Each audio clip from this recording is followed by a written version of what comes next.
The last film, I was talking about the elbows being brought in when you do the Ken cut, Ken swing, whatever you'd like to think of it as.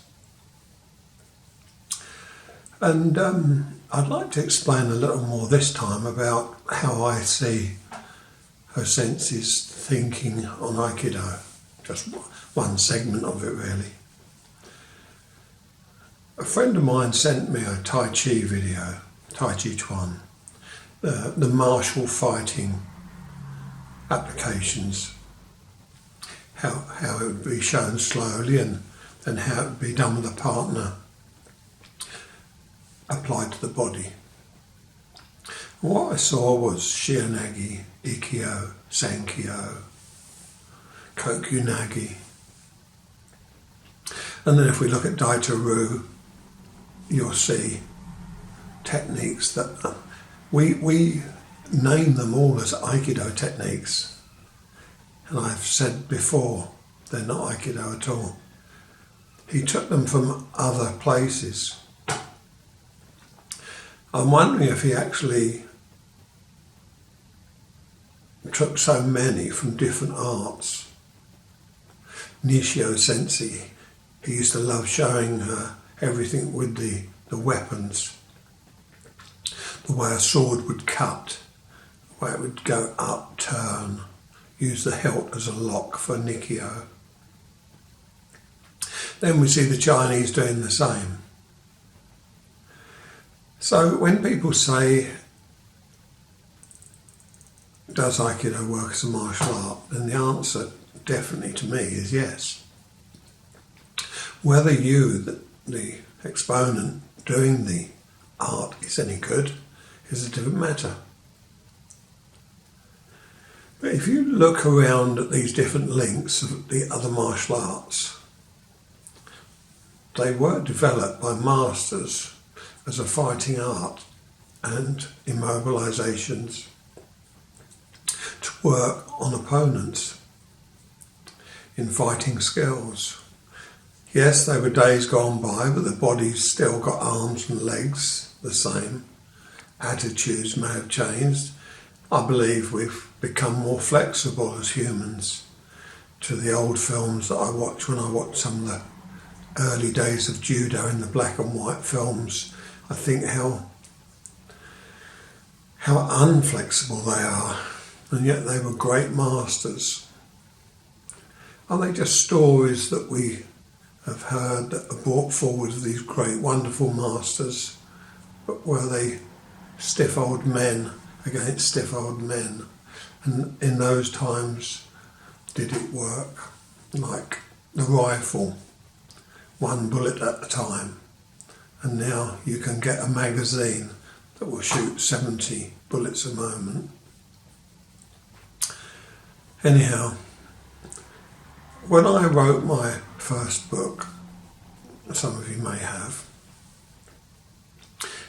my idea was to show the weaknesses within the techniques, and we call them Aikido techniques. But since he said that Takemusu was when a technique would just be created, it would be created, a silly word, out of the blue. It would just arrive. So if he took martial arts from all different parts of China, Mongolia, Japan, from the samurais, Daitaru, it's endless. The bayonet, the naginata. If he took all these various techniques and moulded them as he saw them, and then teaches them, but he taught them with an attitude of defeating your enemy with love rather than wishing to hurt or kill or maim them.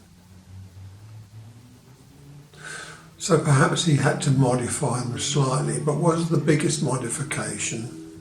How he thought, how his compassion would be applied within the techniques. Did he gain great power from, universal thinking, praying to the kami? Did he become a very religious man who could only see the good in everybody? And if something come his way, it's better to avoid it than to have conflict. One particular technique I would like to talk about in this segment is Ikkyo, Shomen Ikkyo. I've met the current doshu when he was, I think, around 37 years of age in America. I wish at the time I'd have asked him the question, but I didn't. I doubt if I'll have the chance to ask again. But if any Aikikai senior rank out there has the answer, I would love to hear from them what your opinion is of this question I'm going to ask. If a sensei didn't want conflict of any description, and Saito Sensei used the word, please go past. And this was always to avoid conflict. If someone done a Shomen, he would step to the side and go dozo. Please. You would never stand in front of a person and say, please go past, without moving, would you? This would be arrogant, egotistical, and it wouldn't be keeping within those senses Aikido as I believe it. I'm going to show you some pictures in my book to explain what I mean. In the Aikikai, they do a completely different Ikkyo, Shomen Ikkyo, than we do in Iwama style Aikido. It sounds like I'm always saying Iwama's best, but I'm just, and perhaps I am, but I'm trying to sort of make logical sense. I've said many times, senses Aikido is simple Aikido, simplified. And if it has no conflict, then why would we start putting conflict in a movement? So, on this page, you will see us with two swords. This is the normal standard. And this one, I have put an X against. Now, why would you ever put your arm in front of... Why would you ever put your arm in front of a sword? A real live katana?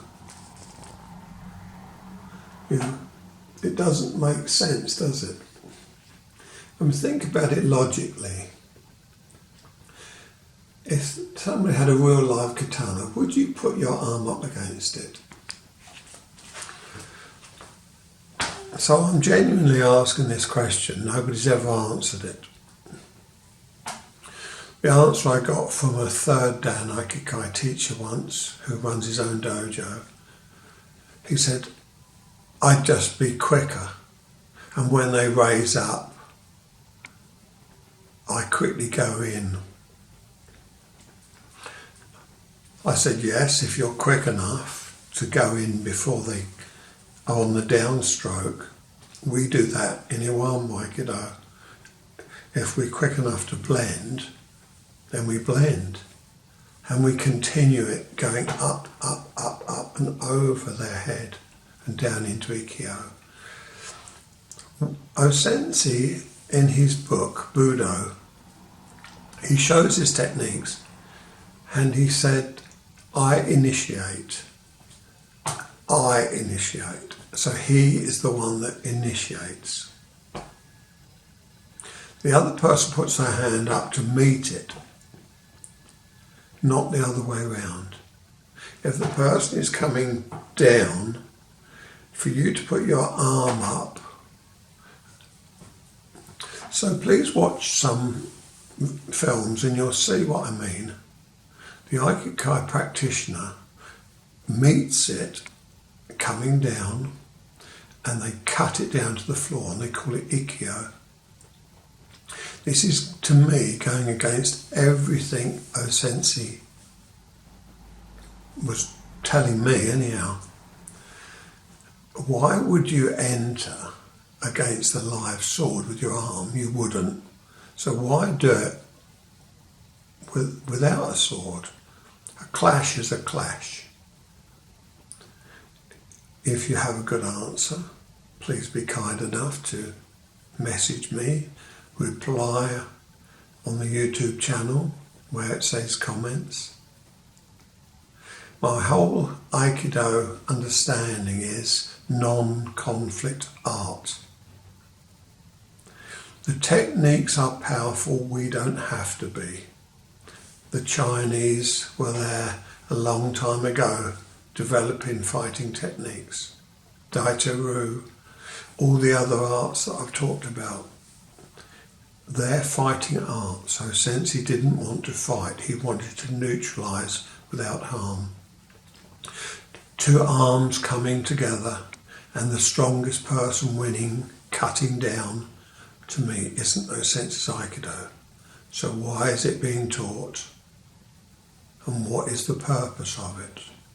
Wouldn't it be better to raise my hand when I see their arm coming down, blend but let it pass by me with the understanding of dozo? Please go past. Step out of the way. You could do a kotegaeshi, you could do something else. In these films I often repeat myself, but I'm hoping that I'll repeat them in different ways so that you may think and reconsider them. This has troubled me from many years back now, and I still cannot make some Aikido teachers believe me and change it because they're set in their ways. It's part of their curriculum, so they feel that they must do it. They can't look at it in the way that I was taught it. Initiate and blend, or if they're the stronger and faster, let it pass by you and do another technique. Don't clash with it. Then you'll start to, I believe, understand O-Sensei Aikido more fully. And we have then a much better journey looking at how we can do everything in life without clashing. The art of non-resistance. If we have to use a martial art, let's use one of those techniques that were developed by many of those great masters. But let's not start making up techniques. O-Sensei's son created this technique, not O-Sensei. It's been carried on, and now O-Sensei's grandson does it. I'm sure his son will do it, and soon the Iwama way in years to come will be lost. But I'm asking you to look at it cleanly, study it, tell me the reason why. If it fits in with please go past, I'm not here to clash or to defeat you. You won't be able to when you get older against a young, faster person. So why not change now? Thank you for your time.